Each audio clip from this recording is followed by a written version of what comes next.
الشيطان الرجيم بسم الله الرحمن الرحيم الحق من ربك فلا تكونن من الممترين۔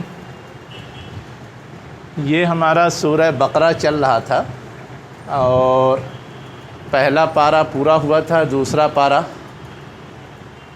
کچھ حصہ ہوا تھا، ایک صفحہ ہوا تھا، یہ دوسرا صفحہ ہے جو آج ہوگا۔ جہاں سے یہ دوسرا پارہ شروع ہوتا ہے وہاں سے تحویل قبلہ کا مسئلہ چل رہا ہے۔ تحویل قبلہ کے حوالے سے پیچھے جو بات آئی ہے وہ یہ کہ نبی کریم صلی اللہ علیہ وسلم جب مدینہ پہنچے تو وہاں انہوں نے بیت المقدس کی طرف رخ کر کے نماز پڑھانی شروع کی تھی۔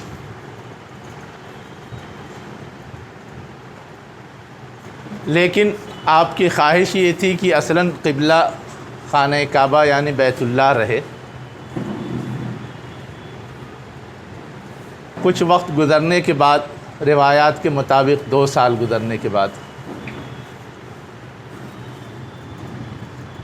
قبلے کی تبدیلی کا حکم آیا اور گویا خانہ کعبہ کی طرف رخ کر کے نماز پڑھنے کی ہدایت دے دی گئی۔ جب یہ ہدایت دی گئی تو وہاں جو اہل کتاب تھے، جس میں میجارٹی تو یہود کی تھی، کچھ عیسائی بھی تھے، ان دونوں کی طرف سے اعتراض ہوا کہ اب تک تو یہ کہتے تھے کہ جو پچھلا طریقہ ہے، پچھلے انبیاء کی تعلیمات ہیں، اس کے لحاظ سے ہم اللہ کے پیغامبر ہیں اس کو مانتے ہوئے چلتے ہیں اور اسی لیے بیت المقدس کی طرف رخ کر کے نماز پڑھ رہے تھے۔ لیکن یہ تو اب انہوں نے اپنا قبلہ بدل لیا۔ قبلہ بدل لیا کا مطلب یہ ہے کہ گویا وہ ایک طرح سے ان کو ریجیکٹ کر رہے ہیں اور ایک نئی چیز ہے جس کو وہ اڈاپٹ کر رہے ہیں۔ اس معاملے میں یہودی اور عیسائی گرچہ دونوں کا قبلہ اپنا الگ ہے اور ہے بیت المقدس کی طرف، لیکن دونوں متفق تھے اور وہ اس بات کے لیے تیار نہیں تھے کہ وہ بیت اللہ کی طرف رخ کر کے نماز پڑھیں۔ ایسی صورت میں یہ ہدایات آئی ہیں جو آج ہم لوگ پڑھنے والے ہیں۔ اس میں سب سے پہلے کیا کہا گیا؟ الحق من ربک۔ حق کیا ہے؟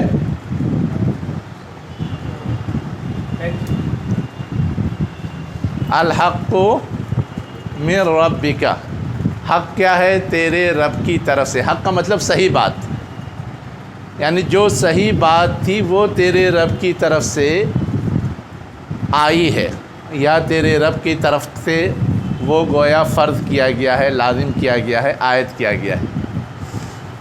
پس آپ ہرگز شک میں مبتلا ہونے والوں میں سے نہ ہو جائیں، ممترین۔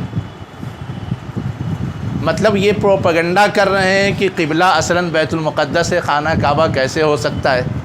انبیاء اس کو قبلہ بنا کے گئے اور ادھر ہی ہر ایک نماز پڑھ رہا تھا، یہ بھی پڑھ رہے تھے۔ تو یہ جو وہ پروپیگنڈا کر رہے ہیں اس کی وجہ سے آپ شک میں نہ پڑیں۔ اب یہاں جو چیز سمجھنے کی ہے وہ یہ ہے کہ کیسے ان کا پروپیگنڈا غلط تھا اور کیسے جو خانہ کعبہ کو قبلہ بنانے کی ہدایت دی گئی تھی وہ بات صحیح تھی۔ یہ اصل سمجھنا ہے۔ اس لیے کہ اللہ کہہ رہا ہے الحق من ربک، جو خانہ کعبہ کو قبلہ بنانے کا حکم دیا گیا ہے وہی صحیح ہے اور وہ تیرے رب کی طرف سے اسی کو فالو ہونا ہے۔ اور یہ لوگ جو پروپیگنڈا کر رہے ہیں یہ غلط ہے، یہ شک و شبہ میں ڈال رہے ہیں۔ تم شک و شبہ میں پڑھنے والوں میں سے ہرگز مت ہو۔ اس کو سمجھنے کے لیے اصل میں جو خانہ کعبہ کی تاریخ ہے وہ سامنے رہنی چاہیے۔ خانہ کعبہ کی تاریخ کیا ہے؟ ایک تاریخ تو یہ ہے کہ خانہ کعبہ کی اولین تعمیر حضرت آدم علیہ السلام نے کی، گویا پہلے دن سے قبلہ وہ ہے۔ دوسری تاریخ جو ہے وہ یہ ہے کہ وہ قبلہ کسی وجہ سے مجروح ہو گیا تھا یا ناپید ہو گیا تھا، جو بھی کہہ لیں، تو اس کی تجدید ابراہیم علیہ السلام نے کی اپنے بیٹے اسماعیل علیہ السلام کے ساتھ۔ تو چاہے ہم حضرت آدم علیہ السلام سے شروعات مانیں تو بھی یہ چیز ثابت ہوتی ہے کہ اصل قبلہ اور پہلا قبلہ یہ ہے، اور چاہے ہم شروعات مانیں ابراہیم علیہ السلام سے تو بھی اصل قبلہ یہ ہے، اس لیے کہ تجدید تو اس کی تھی اور اس کو قبلہ بنایا تھا ابراہیم علیہ السلام نے۔ اس کے ساتھ جو چیز اور جوڑنے کی ہے وہ یہ ہے کہ چاہے وہ یہودی ہوں چاہے وہ عیسائی ہوں، آدم علیہ السلام کے معاملے میں بھی کسی کو اختلاف نہیں ہے کہ وہ پہلے نبی تھے اور پہلے انسان تھے۔ ظاہر ہے وہ آئے تھے تو کسی طرح رخ کر کے نماز پڑھی تھی، اور وہ خانہ کعبہ ہی تھا، بیت اللہ ہی تھا۔ اسی طرح اس میں بھی اختلاف نہیں کہ یہ سب کے سب ابراہیم علیہ السلام کو بھی اپنا جد امجد مانتے ہیں، اور جو کچھ وہ لائے اس کو ماننے والا تسلیم کرتے ہیں، انہی کے مطابق زندگی گزارنے کا دعویٰ کرتے ہیں، انہی کے دین پر چلنے کا دعویٰ کرتے ہیں۔ تو اگر یہ سارا ان کا اعتراف ہے، یہ سارا ان کا کیا کہتے ہیں دعویٰ ہے، تو ابراہیم علیہ السلام ہی کا بنایا ہوا تو خانہ کعبہ ہے، بیت اللہ ہے، اور وہی تو اس کو کیا کہتے ہیں قبلہ متعین کر کے گئے تھے، اور وہ اسی کی طرف رخ کر کے نماز پڑھتے تھے۔ یہ تو بعد کے ادوار میں بنی اسرائیل کے درمیان سلیمان علیہ السلام نے بیت المقدس کی تعمیر کی تو وہ قبلہ بنا تھا۔ کیوں بنا، کیا بنا، یہ ایک تاریخی بحث ہے نا، یہ ایک تاریخی بحث ہے۔ میں صرف دو اشارہ آپ کو کرتا ہوں۔ ایک اشارہ تو یہ ہے کہ سلیمان علیہ السلام نے بھی جو بیت المقدس کی تعمیر کی تھی وہ بھی اولین تعمیر نہیں تھی۔ بیت المقدس کے بارے میں بھی تاریخ اصل یہ ہے کہ اس کی تعمیر حضرت آدم علیہ السلام کے عہد میں ہی ہوئی ہے، اور بعض روایات سے یہ معلوم ہوتا ہے کہ پہلے آدم علیہ السلام نے خانہ کعبہ کی تعمیر کی، بعد میں جب ضرورت پیش آئی تو 40 سال بعد بیت المقدس کی تعمیر کی۔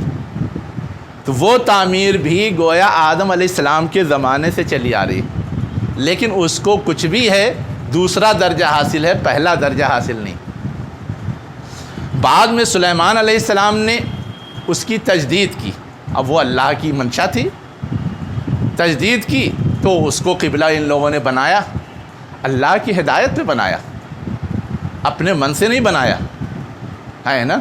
اب ان کے ہاں ان کی اپنی شان اور اپنی دوسری چیزوں کا لحاظ کر کے اپنی انفرادیت کے لیے ایک چاہت تھی کہ ہمارا ایک قبلہ ہو، اور اس وقت خانہ کعبہ ایک طرح سے گمنام تھا یا معدوم تھا، اس لیے اس کو وہ حیثیت دے دی گئی تھی، لیکن ظاہر ہے کہ وہ حیثیت عارضی تھی۔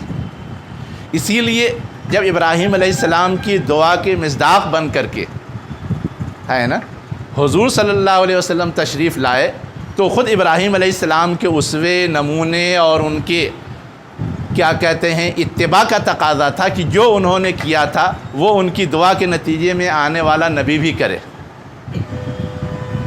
وہ آنے والا نبی بھی کرے۔ تو اس لیے اللہ تعالیٰ نے ان کو یہ ہدایت کی کہ یہ اب خانہ کعبہ کو قبلہ بنا لیں۔ یہ پورا بیک گراؤنڈ ہے، جس بیک گراؤنڈ کی وجہ سے اللہ تعالیٰ کہہ رہا ہے الحق من ربک، واقعی قبلہ، صحیح قبلہ وہی ہے جو تیرے رب کی طرف سے طے کیا گیا ہے نا۔ اگر تاریخی اعتبار سے دیکھیں تو ورنہ اصلاً تو ہم اللہ کے بندے ہیں، اور اللہ ہمارا خالق ہے، مالک ہے، معبود ہے، وہ جو کہے وہ کرنا ہے۔ اس حیثیت میں بھی اللہ تعالیٰ نے جب کہہ دیا کہ اب قبلہ خانہ کعبہ ہوگا تو حق تو وہی ہوگا، صحیح تو وہی ہوگا۔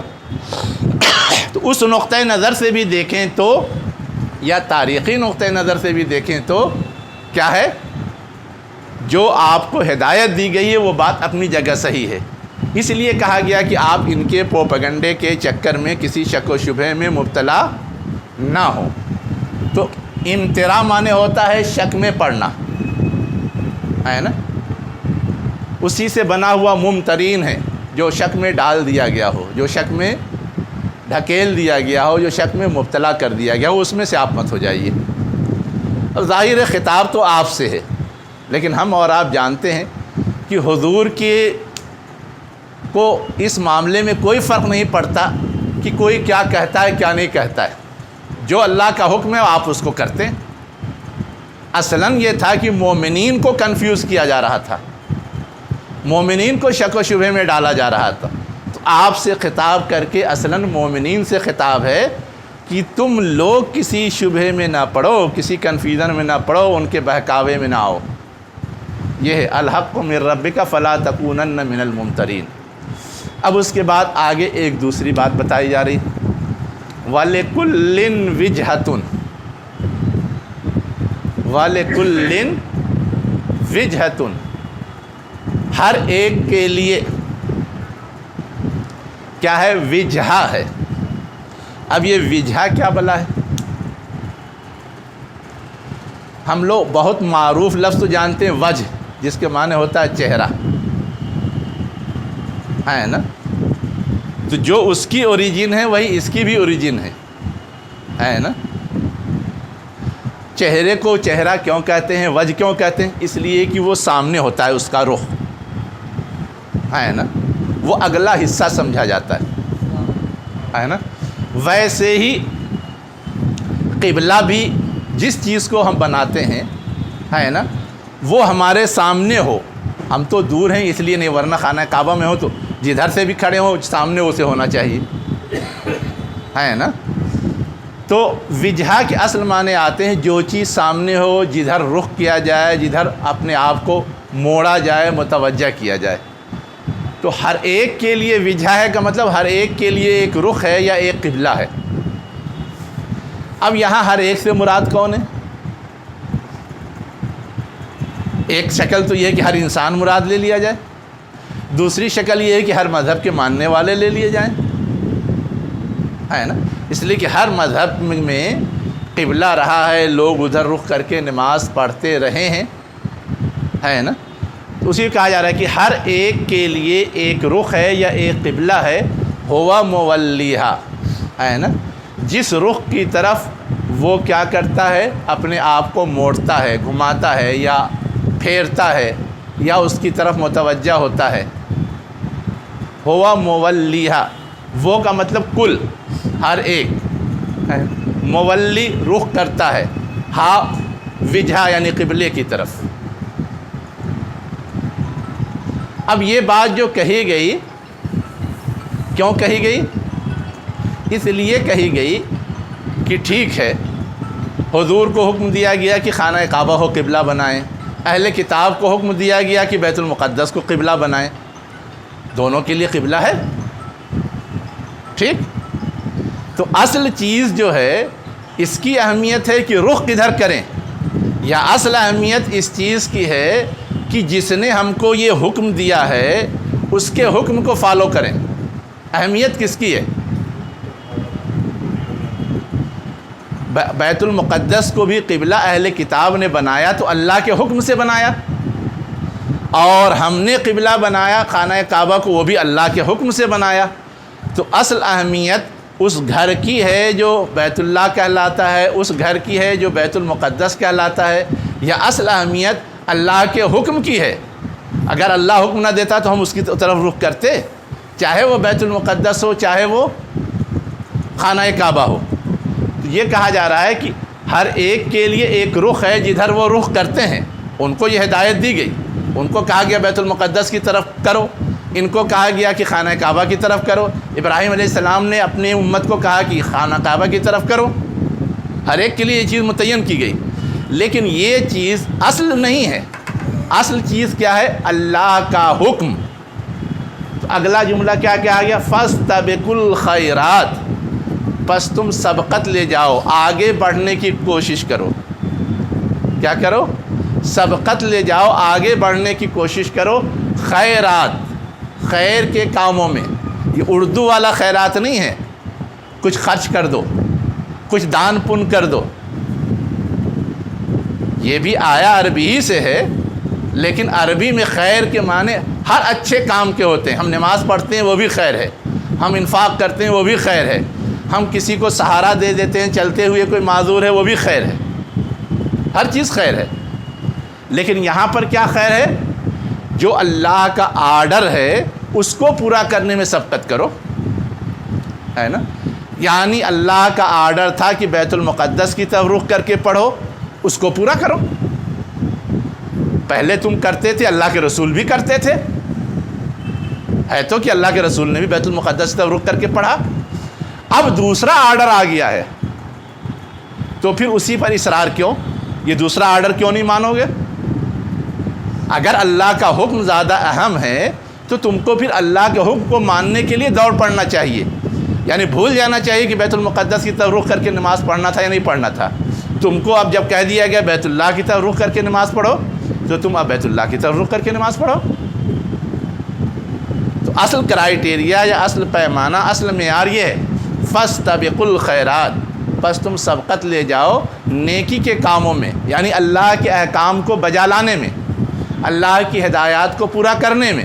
جو بھی ہدایت دی جائے، یہ نہیں کہ ایک ہدایت پسند آ رہی ہے تو مانیں گے اور دوسری نہیں پسند آ رہی ہے تو نہیں مانیں گے. یہ نہیں ہے سبقت لے جانا، یہ نہیں ہے اللہ کے حکم کو فالو کرنا یا اس کی اطاعت کرنا. اسی لیے آگے کیا کہا گیا کہ اگر تم نہیں مانو گے جو حکم دیا جا رہا ہے تو بچ جاؤ گے کیا؟ کبھی نہیں بچ سکتے. اینما تکونوا یات بکم اللہ جمیعا، جہاں کہیں بھی رہو گے اللہ تعالیٰ تم سب کو پکڑ کے لے آئے گا اور جو مواخذہ کرنا ہے، جو سزا دینی ہے سب دے دے گا. جو مواخذہ کرنا ہے، جو سزا دینی ہے سب دے دے گا، ہے نا. اور بے شک اللہ ہر چیز پر قادر ہے. یعنی ایسا کرنا اللہ کے لیے مشکل نہیں، اللہ کے لیے مشکل نہیں ہے. یہ بات کہی کیوں گئی؟ یہاں پر ایک منٹ ٹھہر کے ایک بات اور سمجھنے کی ضرورت ہے. اصلاً قبلے کے تبدیلی کے ساتھ ایک اور بڑا معاملہ ہو رہا تھا، ہے نا. وہ بڑا معاملہ کیا ہو رہا تھا؟ بڑا معاملہ یہ ہو رہا تھا کہ اب تک دنیا کی امامت اور پیشوائی، ہے نا، تو اہل کتاب کر رہے تھے، اور وہ سماج معاشرے میں گویا اللہ کے نمائندے اور بڑے مانے جاتے تھے، ہے نا. اب ان کے لیے بڑے بننے یا نمائندگی کرنے کے لیے جو بیسک ٹھیہے تھے یا کھمبے تھے یا مضبوط بنیادیں تھیں، اس میں اللہ کی کتاب کے علاوہ قبلہ بھی تو تھا. مسجد، اور مسجد جس طرف بنے یا نماز جس طرف رک کر کے پڑھی جائے، تو ان کو اب تک یہ سہارا تھا کہ محمد بھی آئے ہیں تو بیت المقدس کی طرف رک کر کے نماز پڑھیں، تو گویا ہماری مرکزیت اور ہماری امامت اور پیشوائی باقی ہے. لیکن جب یہ اعلان ہو گیا کہ اب بیت المقدس قبلہ نہیں رہے گا، تو گویا یہ اعلان ہو گیا کہ اب اس کو مرکزیت حاصل نہیں ہے. اب خانہ کعبہ کی طرف رخ کر کے نماز پڑھنے کا مطلب یہ ہے کہ اب خانہ کعبہ کو مرکزیت حاصل ہے نا. اور جو اس کو فالو کرے گا وہ اب دنیا میں امامت اور پیشوائی کرے گا. اور ظاہر ہے کہ یہ منصب حضور کو دیا گیا، حضور کے ساتھ حضور کے ماننے والے یعنی صحابہ کرام کو دیا گیا. تو اصل جو قد تھی، اصل جو دشمنی تھی اہل کتاب کی، وہ اس وجہ سے تھی کہ وہ یہ دیکھ رہے تھے کہ اب تو ہمارا منصب گیا، ہماری چودراہٹ گئی، ہماری مذہبی پیشوائی گئی، ہے نا. اس لیے وہ کسی قیمت ماننے کو تیار نہیں تھے. تو اللہ تعالیٰ نے اسی لیے کہہ دیا کہ تم مانو چاہے نہیں مانو، فیصلہ تو صادر ہو چکا ہے. تم اگر نہیں مانو گے، نافرمانی کرو گے تو بچ نہیں سکتے، تمہارا مواخذہ تو ہوگا. اور اس مواخذے کے لیے اللہ کے پاس پاور کی کمی نہیں ہے. جب جس طرح چاہے گا تم کو دبوچ لے گا اور جو سزا چاہے گا دے دے گا. یہاں تک وہ بات بتائی گئی. اب یہ اصولی بات سمجھا دینے کے بعد پھر کہا گیا کہ جب یہ حقیقت سمجھ گئے تو اب تمہاری ذمہ داری کیا ہے کہ اپنے آپ کو بالکل یکسو کر لو. اپنے آپ کو کیا کر لو؟ بالکل یکسو کر لو، خانہ کعبہ کی طرف رخ کر کے نماز پڑھنے والوں کی حیثیت سے. اسی لیے کہا گیا وَمِنْ حَيْثُ خَرَجْتَ، من من سے، حیثو من جہاں، خرجتا من تم نکلو، جہاں سے تم نکلو، فَوَلِّ پس رخ کرو، کیا کرو؟ اپنے چہرے کا، شطر المسجد الحرام، مسجد حرام کی طرف. اب جہاں سے نکلو کا مطلب کیا ہے نا؟ ایک تو یہ ہے کہ ہم یہاں پر ہیں، ہے نا، یہاں پر رہتے ہوئے خانہ کعبہ کی طرف رخ کریں. اور ایک یہ ہے کہ زندگی کے ہر مرحلے میں کریں. سفر میں گئے تو، یہاں گئے تو، وہاں گئے تو، دوسرے کسی علاقے میں گئے تو، ہے نا. اب یہاں سے خانہ کعبہ ادھر پڑتا ہے نا، لیکن ادھر گئے تو اب ادھر رخ کرنا پڑے گا، ادھر گئے تو ادھر رخ کرنا پڑے گا، بیچ میں خانہ کعبہ ہے تو اس پار گئے تو ادھر رخ کرنا پڑے گا، ہے نا. تو یہ کہنے کا مطلب کہ جہاں کہیں سے تم نکلو چہرہ اس کی طرف کرو کا مطلب یہ ہے کہ ایسا نہیں کہ یہیں تک، یہیں رہتے ہوئے تم کو اسے قبلہ بنانا ہے. نہیں، دنیا میں کہیں جاؤ، کہیں رہو، کچھ بھی کرو، جب بھی نماز پڑھنی ہے خانہ کعبہ کی طرف رخ کر کے، خانہ کعبہ کی طرف رخ کر کے. اور ساتھ میں پھر کیا کہا گیا؟ وَإِنَّهُ لَحَقٌ ہے، یہ لِلْحَقٌ کو لکھ دیا، یہ صحیح نہیں. وَإِنَّهُ لَحَقٌ مِّن رَبِّكَ، اور یہی بات تیرے رب کی طرف سے صحیح ہے نا. وَمَا اللَّهُ بِغَافِلٍ عَمَّا تَعْمَلُونَ، اور اللہ غافل نہیں ہے اس سے جو تم کرتے ہو. اب یہ کہنے کی نوبت کیوں آئی؟ ایک سوال سمجھنے کا. کہنے کی نوبت اس لیے آئی کہ جو ماضی تھا نا، تاریخی ریکارڈ، اس تاریخی ریکارڈ میں ایک بات تھی، ہے نا. کیا تھی؟ نبی کریم صلی اللہ علیہ وسلم جب مکے میں تھے تب تو بیت اللہ کی طرف رخ کر کے نماز پڑھتے تھے. جب مدینہ آئے تب بیت المقدس کی طرف رخ کر کے نماز پڑھنے لگے. یعنی ایک جگہ ایک طرف رخ تھا، دوسری جگہ دوسری طرف ہو گیا. جگہ بدلنے کی وجہ سے بدل گیا. اللہ کے رسول نے تو اللہ کی ہدایت پر بدلا تھا، لیکن دنیا یہ سمجھ رہی تھی مکے میں تھے تو خانہ کعبہ قبلہ، مدینہ آئے تو بیت المقدس قبلہ، کسی تیسری جگہ چلے جائیں گے تو کچھ اور بھی قبلہ ہو سکتا ہے، کسی چوتھی جگہ چلے جائیں گے تو کچھ اور بھی قبلہ ہو سکتا ہے. تو اس کو کلیئر کرنے کے لیے اصلاً یہ کہا گیا ہے کہ اب یہ ایک فائنل فیصلہ ہے نا. کہیں بھی رہیں، کہیں بھی آئے جائیں، کچھ بھی کریں، اب قبلہ بیت اللہ ہی رہے گا، کوئی اور قبلہ نہیں بنے گا. کسی اور چیز کو اب قبلے کی حیثیت نہیں دی جائے گی. اب صحیح اور فائنل بات یہی ہے. وَإِنَّهُ لَحَقٌّ مِّن رَبِّكَ، یہی صحیح ہے، تیرے رب کی طرف سے فائنل کر دیا گیا ہے نا. اور اللہ غافل نہیں اس سے جو تم کرتے ہو. یعنی پہلے جو کچھ کرتے تھے یا جو کچھ مخالفت کر رہے ہو یا پروپیگنڈا کر رہے ہو اس سے غافل نہیں ہے. اس کے بارے میں اللہ تعالیٰ سمجھ رہا ہے تمہاری نیت کیا ہے، تمہارے ارادے کیا ہیں، تمہاری چاہتیں کیا ہیں، تمہاری سازشیں کیا ہیں، سب اللہ سمجھ رہا ہے. لیکن کان کھول کے سن لو کہ اب اس فیصلے میں کوئی تبدیلی ہونے والی نہیں ہے. اب یہ گویا اٹل فیصلہ، فائنل فیصلہ. اب تک تبدیلی ہوتی تھی، تم نے دیکھا، محسوس کیا، لیکن وہ وقتی بات تھی. اب یہ حتمی بات ہے، دائمی بات ہے اسی لیے اس کے بعد سے کبھی کوئی تبدیلی تاریخ کے ریکارڈ میں نہیں ہے۔ یہاں تک تو بات سمجھ میں آ گئی۔ اس کے بعد کیا کہا جا رہا ہے؟ پھر دوبارہ وہی عبارت ہے جو اوپر تھی، کیا؟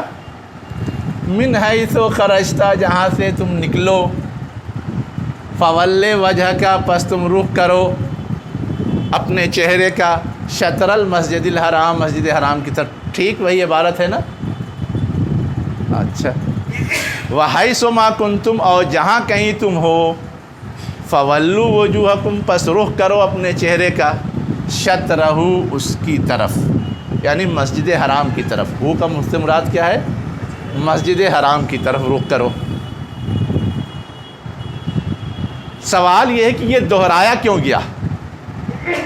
جو بات اوپر تھی وہی بات دوبارہ کیوں کہی گئی؟ ہے نا ایک سوال۔ کچھ سمجھ میں آتا کیوں دہرا دیا گیا؟ عام سی بات تو ہم لوگ یہ جانتے ہیں، کوئی بات دہرائی جاتی ہے تو کیا کرنا ہوتا ہے؟ زور دینا ہوتا ہے، تاکید کرنی ہوتی ہے نا، خصوصی اہمیت جتلانا ہوتا ہے، جو بھی کہہ لے، ہے نا؟ تو کیا یہاں بھی وہی ہے یا اور کچھ ہے؟ کچھ آپ لوگوں نے مطالعہ کیا؟ اعلان تو ایک ہفتہ پہلے سے تھا کہ اس آیت کو پڑھا جائے گا، پڑھایا جائے گا۔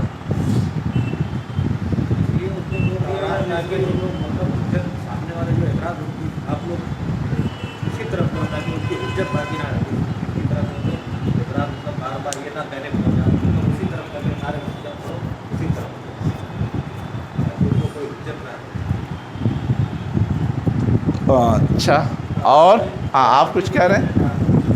تورات میں بھی مطلب محمد صلی اللہ علیہ وسلم آئیں گے، خانہ کعبہ کو ہی قبلہ بنائیں گے۔ ہاں، کتابوں میں تھا۔ اچھا، اور کوئی کچھ بتائے گا؟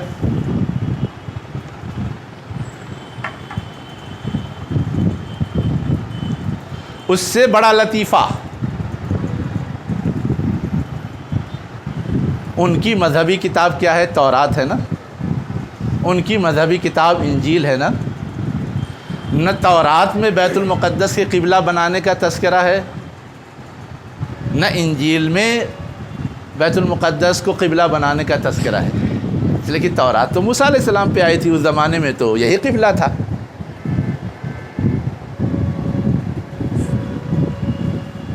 بیت المقدس کو قبلہ تو بنایا تھا سلیمان علیہ السلام نے نا، وہ تو موسیٰ علیہ السلام کے بعد آئے ہیں۔ اچھا، عیسیٰ علیہ السلام بھی آئے تو وہ اسی تورات کو فالو کر رہے تھے۔ انجیل میں تو کچھ ابتدائی تعلیمات دی گئی تھی، قبلے کی بحث آئی ہی نہیں تھی۔ تو ان کی جو مذہبی کتاب ہے اس میں بھی بیت المقدس کو قبلہ بنانے کی کوئی ہدایت نہیں ہے۔ اس کے برخلاف جہاں حضور کے سلسلے میں پیشین گوئی ہے وہاں پر یہ بھی اشارہ ہے کہ وہ آئے گا تو بیت اللہ کی طرف رخ کر کے نماز پڑھے گا، پڑھائے گا۔ جو انہوں نے بتایا نا، وہ ایک پہلو بتایا انہوں نے، میں نے جو دوسرا پہلو جوڑا ہے وہ انہوں نے نہیں بتایا تھا، ہے نا؟ اب لطیفہ کیا ہو گیا؟ ان کا جو دعویٰ ہے اس کی دلیل خود ان کی مذہبی کتاب میں بھی نہیں ہے۔ ان کا جو دعویٰ ہے اس کی دلیل خود ان کی مذہبی کتاب میں بھی نہیں ہے، اور ہمارا جو دعویٰ ہے اس کی دلیل ان کی مذہبی کتاب میں بھی ہے، ہماری مذہبی کتاب میں بھی ہے، اور تازہ تازہ تو نبی موجود ہے، وہ سب بتا رہا ہے۔ اب اتنا سب کیوں کیا اللہ تعالیٰ نے؟ آگے بتا دیا، لِأَلَّا يَكُونَ لِلنَّاسِ عَلَيْكُمْ حُجَّةٌ، تاکہ نہ ہو لوگوں کے لیے، لوگوں کا مطلب جو لوگ اعتراض کرنے والے ان کے لیے، تمہارے اوپر یا تمہارے خلاف حجہ، کوئی دلیل، کوئی دلیل، یعنی اتنا جو فورس دے کر کے اور اللہ تعالیٰ اپنا آرڈر کہہ کر کے اس چیز کو بار بار بیان کر رہا ہے، اس کی وجہ یہ ہے نا کہ وہ دائیں سے بائیں سے کوئی ایسا شوشہ نہ نکالیں، کوئی ایسی بات نہ اٹھا دیں جس سے یہ ثابت کریں کہ ہماری بات صحیح ہے اور نعوذ باللہ محمد کی بات یا قرآن کی بات کیا ہے، غلط ہے۔ ایسا نہ کرنے پائیں، ایسا نہ کرنے پائیں۔ اب یہ بات تاکہ وہ نہ ہو لوگوں کے لیے تم پر حجت ہے نا، کس چیز کے بارے میں کہا جا رہا ہے کہ وہ نہ ہو لوگوں کے لیے تم پر حجت؟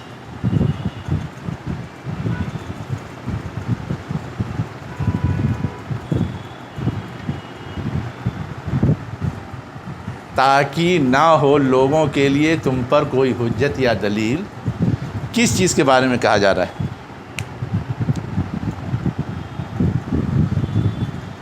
یعنی ایک بار حکم دیا گیا تو یہ ہو سکتا تھا کہ اس کے بارے میں یہ کہہ دیا جاتا کہ پتہ نہیں حکم آیا نہیں آیا، اپنے دل سے یہ کہہ رہے ہیں۔ ہوتا ہے نا، کبھی کوئی بہت انوکھا یا عجیب و غریب آرڈر آ جاتا ہے، وہ بھی ایسے کی طرف سے جس کے بارے میں ابھی خیال میں نہ ہو کہ وہ ایسا آرڈر دے سکتا ہے، تو تعجب ہوتا ہے نہیں ہوتا ہے نا؟ اور اس تعجب کا اظہار کر کے کوئی اس کو اڑا دے، ٹال دے، اس کا پورا امکان ہوتا ہے۔ لیکن جب ایک بار کے بجائے دو بار کے بجائے تین بار کے بجائے 4 بار اگر وہی بات کہی جائے تو پھر وہ تعجب ختم، وہ رد کرنے کا امکان ختم ہے نا۔ اب یہ ایک بار ہے، یہ 2 بار ہے، اور اس سے پہلے بھی تذکرہ آ چکا ہے۔ خانہ کعبہ کو قبلہ بنانے کا تذکرہ اس سے پہلے بھی آ چکا ہے، تو یہ بار بار جو تذکرہ کر رہا ہے اللہ تعالیٰ، اس کی حکمت یہ ہے نا کہ یہ جو تمہارے سے تعصب رکھنے والے لوگ ہیں، جو تمہاری مخالفت کرنے والے لوگ ہیں، ان کے لیے اس بات کو ٹالنے کے لیے کوئی دلیل اور حجت باقی نہ رہے، ہے نا، بلکہ بار بار کی تاکید کے بعد یہ حکم گویا ٹھوس، محکم اور مضبوط ہو مانا جائے، اور پھر ہر ایک اطمینان سے اسے تسلیم کر لے۔ اب جہاں تک اس کا تعلق ہے کہ لاکھ دلیل دے دی جائے پھر بھی جو نہیں ماننے کو تیار ہوتے ہیں وہ مانتے نہیں ہیں، ہے نا، تو اللہ تعالیٰ کیا کہہ رہا ہے؟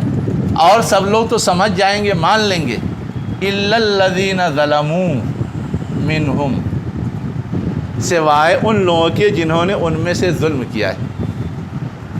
کن لوگوں کے؟ یعنی جو لوگ انتہائی حد تک تعصب میں مبتلا ہیں، مخالفت میں مبتلا ہیں، جنہوں نے کہ حقائق کو بگاڑنے کی کوشش کی ہے، جو حقیقت کو تسلیم کرنا نہیں چاہتے، وہ ظالم ہیں۔ اہل کتاب میں بھی ہر آدمی حضور کو غلط نہیں سمجھتا تھا، ہے نا، ہر آدمی قرآن کو غلط نہیں سمجھتا تھا، اور اسی طرح جب قبلے کی تبدیلی کا حکم آیا تو اس کو بھی ہر آدمی نے غلط نہیں سمجھا، اس لیے کہ جو میں نے تاریخی ریکارڈ بتایا وہ ریکارڈ تو بہتوں کو معلوم تھا، جو جانکار لوگ تھے، پڑھے لکھے لوگ تھے، ہے نا، تو اصلاً جو سمجھدار تھے وہ اس کے خلاف نہیں تھے، اور جن کا معاملہ یہ تھا کہ وہ خود بگڑے ہوئے تھے اور اس بگاڑ کے ذریعے اپنا الو سیدھا کرتے تھے، ان کو زیادہ تکلیف تھی، ان کے پیٹ میں زیادہ مڑوڑ تھا۔ ان کو کہا گیا اِلَّا الَّذِينَ ظَلَمُوا مِنْهُمْ، ان میں سے وہ لوگ جو ظلم کرنے والے ہیں، یعنی بات کو ایک جگہ سے ہٹا کے دوسری جگہ رکھنے والے ہیں، صحیح بات کو غلط جامہ پہنانے والے ہیں، جو لوگوں کی غلط رہنمائی کرنے والے ہیں، وہ کیا ہیں؟ مانیں گے اس کے بعد بھی نہیں، مانیں گے اس کے بعد بھی نہیں۔ ہمارے یہاں بھی یہی ہوا نا، سارا تاریخی ریکارڈ ہم نے بابری مسجد کے سلسلے میں دے دیا، سب کہہ رہے تھے کہ ہاں دلیل تو انہی کے پاس ہے، فیصلہ انہی کے حق میں ہونا چاہیے، لیکن ہوا کیا ہم سب جانتے ہیں۔ تو وہ ہے اصل اِلَّا الَّذِينَ ظَلَمُوا مِنْهُمْ۔ اب اس کے بعد کیا کہا جا رہا ہے؟ فَلَا تَخْشَوْهُمْ وَاخْشَوْنِي،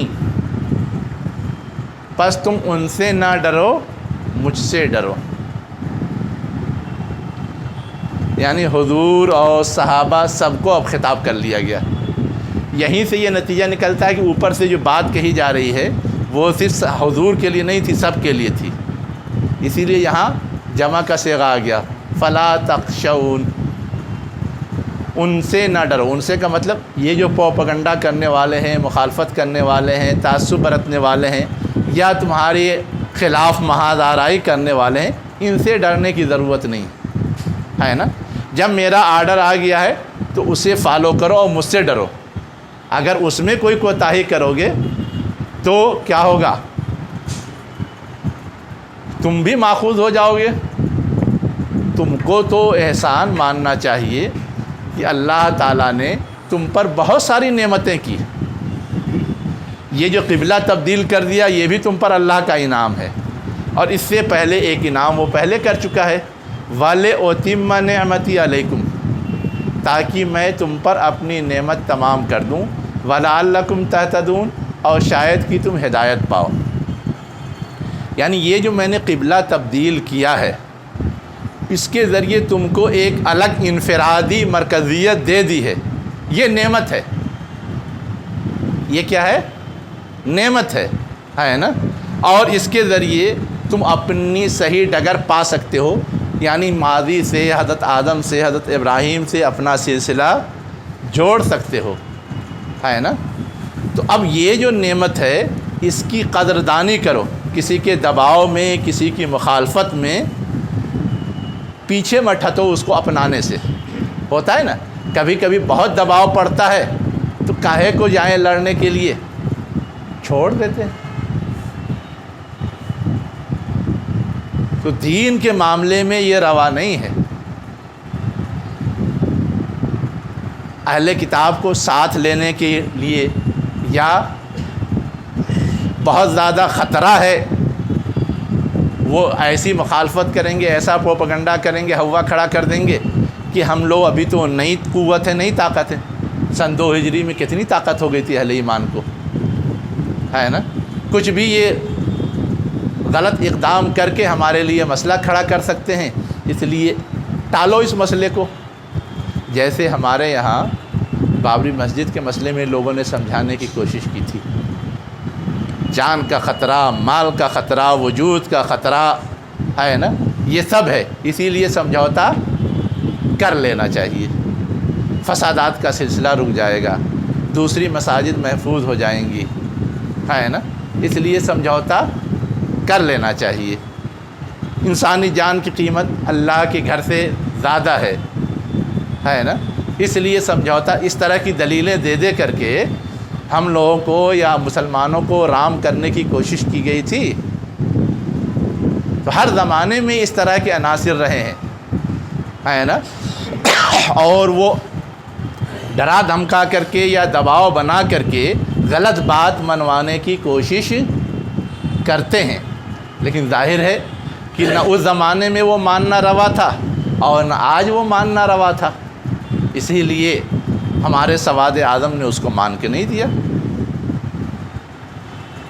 مجبوری میں ہم جھیل رہے ہیں، گوارا کر رہے ہیں، وہ ایک الگ چیز ہے، لیکن آمنا و صدقنا کے ساتھ تو گویا ہم مجرم کے کٹہرے میں، آمنا صدقنا کے ساتھ تو گویا ہم مجرم کے کٹہرے میں۔ اسی لیے کہا گیا ہے کہ ان کے دباؤ سے خوف نہ کھاؤ، ڈرو نہیں، ہے نا۔ ڈرنا اصل مجھ سے ہے، میں نے آرڈر دیا ہے، نہیں فالو کرو گے تو میں مواخذہ کروں گا۔ وہ اگر کچھ شرارت کریں گے تو تمہارے پشت پر تو میں ہوں ہی، اس لیے ان سے اتنا کیوں ڈرنا۔ اب اس کے بعد ایک آخری بات اور سمجھائی گئی۔ اللہ تعالیٰ نے یہ جو قبلہ تبدیل کیا ہے نا، قبلہ تبدیل کر کے گویا تم کو ایک عالمی مرکز دے دیا ہے، ایک سینٹر پوائنٹ دے دیا ہے، جس کے گرد اب سارے مسلمان اکٹھا ہوں گے، متحد ہوں گے، یکجا ہوں گے، ہے نا۔ یہ گویا تمہارے ساتھ انعام ہے، ویسے ہی انعام ہے جیسے کہ ہم نے تمہارے درمیان رسول بھیجا۔ تم بھٹکے ہوئے تھے، گمراہ تھے، ہم نے رسول بھیجا، اس رسول نے آ کر کے کیا تم کو ہماری آیات سنائی، تمہارا تزکیہ کیا، تم کو کتاب اور حکمت کی تعلیم دی، اور جو کچھ تم نہیں جانتے تھے وہ تم کو بتایا، جو کچھ تم نہیں جانتے تھے وہ تم کو بتایا سکھایا، ہے نا۔ اب جو کچھ تم کو بتایا سکھایا، اب یہ آیت جو یہاں آئی ہے، اس آیت کے حوالے سے گفتگو ہماری پیچھے آ چکی ہے، یہ آیت پہلے بھی آ چکی ہے نا۔ تلاوت کا کیا مفہوم ہے، تزکیہ کا کیا مفہوم ہے، تعلیم کتاب و حکمت کا کیا مفہوم ہے، اس لیے میں اس کو دہرانا نہیں چاہتا۔ یہاں اصلاً جو چیز بتانی مقصود ہے وہ کیا ہے؟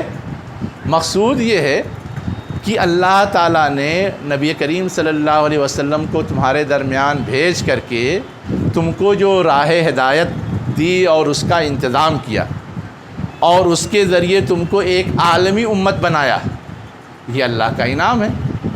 ویسے ہی اس نے قبلہ تبدیل کر کے جو خانہ کعبہ کو قبلہ بنایا اور اس کو ایک مرکزیت عطا کر دی، تو یہ بھی اللہ کا انعام ہے۔ اب یہ سب جو اللہ کے انعامات ہیں، یہ معمولی انعام نہیں ہے، یہ معمولی نعمت نہیں ہے، یہ معمولی احسان نہیں ہے، بلکہ یہ بہت ہی عظیم الشان چیزیں ہیں۔ تو تم اس کی قدردانی کرو، تم اس کی اہمیت کو محسوس کرو، ہے نا۔ اسی لیے اس آیت کے بعد والی آیت میں کیا ہے؟ ہاں، کہ تم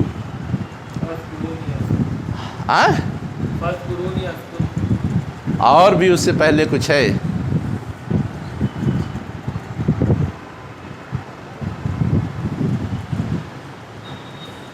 ہاں لائیے۔ فَاذْكُرُونِي أَذْكُرُكُمْ وَاشْكُرُوا لِي وَلَا تَكْفُرُونَ، یہ پوری آیت ہے نا۔ پس تم مجھے یاد کرو، میں تمہیں یاد کروں گا، ہے نا۔ مجھے یاد کرو، میں تمہیں یاد کروں گا۔ اس کے بعد دوسرا جملہ کیا ہے؟ وَاشْكُرُوا لِي، میرے شکر گزار بنو، وَلَا تَكْفُرُونَ، اور تم ناشکرے نہ بنو۔ یہاں پر ایک حقیقت اور سمجھنے کی ضرورت ہے نا۔ کیا ہے؟ یہ سب کہنے کے بعد اللہ تعالیٰ نے یہ کیوں کہا کہ مجھے یاد کرو؟ ہم نماز پڑھتے ہیں تو اللہ کو تو یاد ہی کرتے ہیں، نماز تو اسی لیے ہے ہی، اقیم الصلاۃ لذکری، نماز میرے لیے، میری یاد کے لیے قائم کرو، اسی کے لیے ہے نا۔ ہم تو نماز پڑھتے ہی ہیں، قبلہ متعین کیا گیا ہے تو گویا وہ اسی لیے ہے کہ ہم نماز کا اہتمام کریں، جماعت سے پڑھیں، اس طرف رخ کر کے پڑھیں۔ پھر کیوں کہا گیا مجھے یاد کرو، میں تمہیں یاد کروں گا؟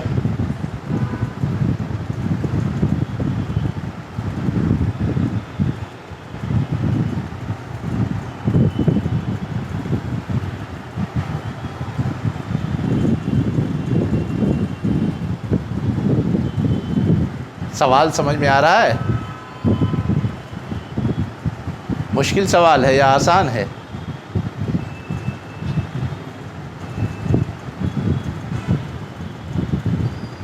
فَاذْكُرُونِي أَذْكُرُكُمْ،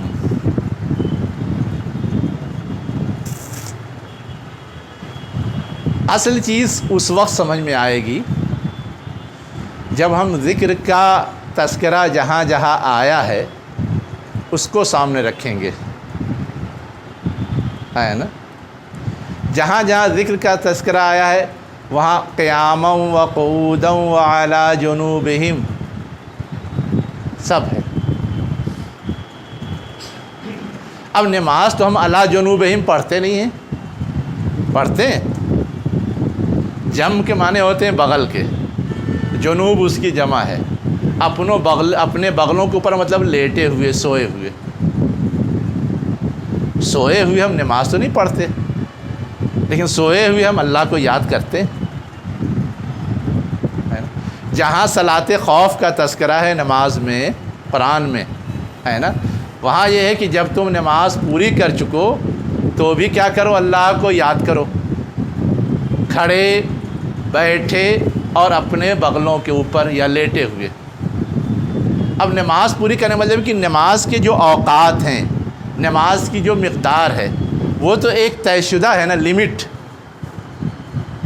لمیٹڈ ہے۔ ہے نا. اس لمیٹڈ وقت میں ہم نے کر لیا تو گویا کام پورا ہو گیا.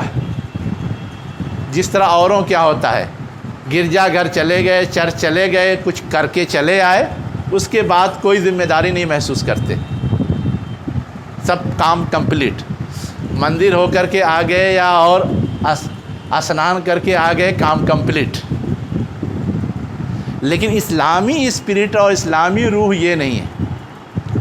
نماز تو صرف سکھانے کے لیے ہے نا. نماز تو صرف کیا کہتے ہیں، کم سے کم جتنا لامحالہ ہونا چاہیے اس کا پابند بنانے کے لیے ہے. ورنہ مطلوب کیا ہے؟ مطلوب یہ ہے کہ ہر لمحے، ہر وقت، ہر حال میں اللہ کو یاد کیا جائے. تو ویسے ہی قبلے کا حکم دے دیا گیا ہے نا. ہم نماز پڑھ لیں اور اس کے بعد یہ مطمئن ہو جائے کہ ہم تو خانہ کعبہ کی طرف رک کر کے نماز پڑھ رہے ہیں، کام کمپلیٹ، اب اس کے علاوہ نہیں کچھ کرنا ہے. ایسا نہیں ہے، کام کمپلیٹ نہیں ہوا ہے. زندگی کا کوئی موڑ ہو، جس طرح نماز میں اللہ کو یاد کرتے ہیں ویسے ہی ہر موڑ پہ یاد کریں. اور خاص طور سے کس وقت؟ جب کہ کوئی ہم کو اللہ سے پھیرنے کی کوشش کر رہا ہو. تو یہاں جو بات کہی گئی کہ مجھے یاد کرو کا مطلب یہ کہ یہ دشمنان اسلام تم کو قبلے سے پھیرنے کے ساتھ ساتھ گویا مجھ سے بھی پھیرنا چاہتے ہیں، میرے احکام سے بھی پھیرنا چاہتے ہیں. اب ایسی صورت میں تمہاری ذمہ داری یہ ہے کہ تم ہر وقت مجھ کو اور میرے حکم کو یاد رکھو. اگر تم مجھ کو یاد رکھو گے، میرے حکم کو یاد رکھو گے تو تم گمراہ نہیں ہوگے، تم غلط راستے پر نہیں جاؤ گے، تم کو وہ بھٹکا نہیں پائیں گے. اور کبھی کچھ وہ دباؤ بنائیں گے یا کچھ نقصان پہنچائیں گے تو یاد رکھو میں تم کو نہیں بھولنے والا اگر تم نے میری احکام کی فرما برداری کی ہے. اس کو کہا گیا اذکرکم، میں تمہیں یاد کروں گا. اذکرکم مطلب یہ نہیں کہ اللہ صرف یاد کرے گا. ہم احادیث میں پڑھ لیتے ہیں کہ فرشتوں کے درمیان اللہ تعالیٰ تذکرہ کر دیتا ہے، ہم خوش. یقیناً وہ ایک شکل ہے، خوشی کی بات ہے، لیکن اصل بات یہ ہے کہ جب لوگ تم کو گمراہ کریں گے، جب لوگ تم کو پریشانی میں مبتلا کریں گے، اس وقت میں تم کو یاد رکھوں گا. یعنی تم کو اس میں فنا نہیں ہونے دوں گا، برباد نہیں ہونے دوں گا، پریشان نہیں ہونے دوں گا، بلکہ تم کو سنبھالوں گا، تمہاری پشت پناہی کروں گا، تمہارے لیے کھڑا رہوں گا. یہ اصل مفہوم ہے. اسی لیے کہا گیا وَاشْكُرُوا لِي وَلَا تَكْفُرُونَ، یعنی جب میں تم کو یہاں تک سپورٹ دینے کے لیے تیار ہوں تو تم کو تو میرا شکر گزار ہونا چاہیے. خانہ کعبہ کو قبلہ بنا کر کے بھی، نماز کا اہتمام کر کے بھی، اور ہر موقع پر میرے حکم کو فالو کر کے بھی یہ کرو تو یہی تو شکر گزاری ہے.